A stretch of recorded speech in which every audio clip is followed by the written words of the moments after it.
with Palestine Solidarity, with CND, he's chair of Stop the War, he is campaigning every day from morning to night, and please give him a very warm welcome to thank him for everything that he does. One of the best voices in Parliament.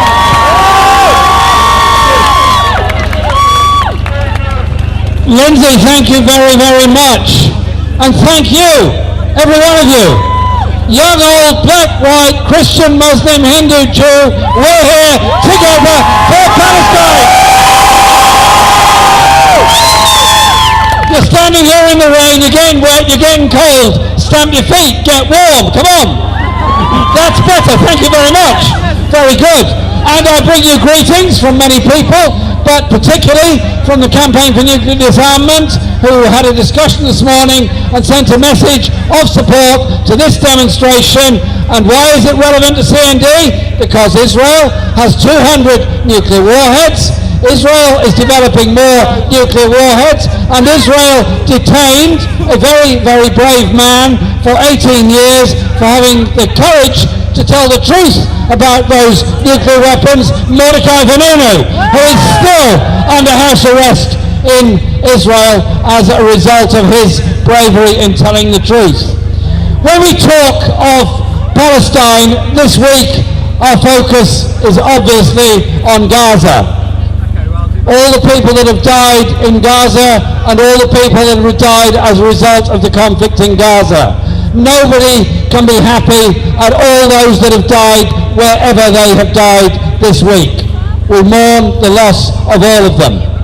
The way to avoid deaths in the future is to recognize the plight of the Palestinian people wherever they are. Think for a moment of those families in refugee camps in Lebanon, in Jordan, in Syria. Think for a moment of the Palestinian diaspora all around the world.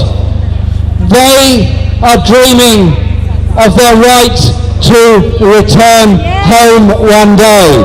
Surely we support that as much as we support any other part of the Palestinian cause.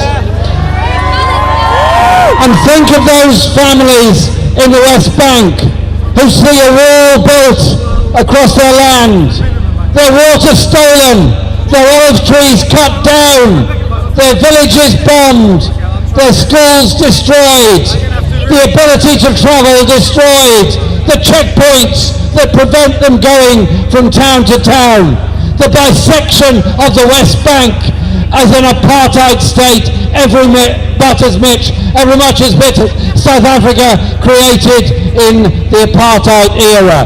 Not my words, those of Archbishop Desmond Tutu. And then in Gaza, we have a camp of 1,500,000 people in prison, under occupation, under threat, under bombardment.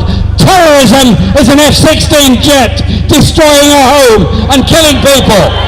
But I'll conclude with this thought, because time is against us, my friends. Time is against us, and time is high for a full-time, long-term peace settlement. That requires recognition. This week, there's been a sea change. This week, Israel was forced to negotiate with Hamas. This week, there is unity of the Palestinian people. Now, the West, cut the trade with Israel, suspend the EU-Israel trade agreement, cut the arms sales, support the people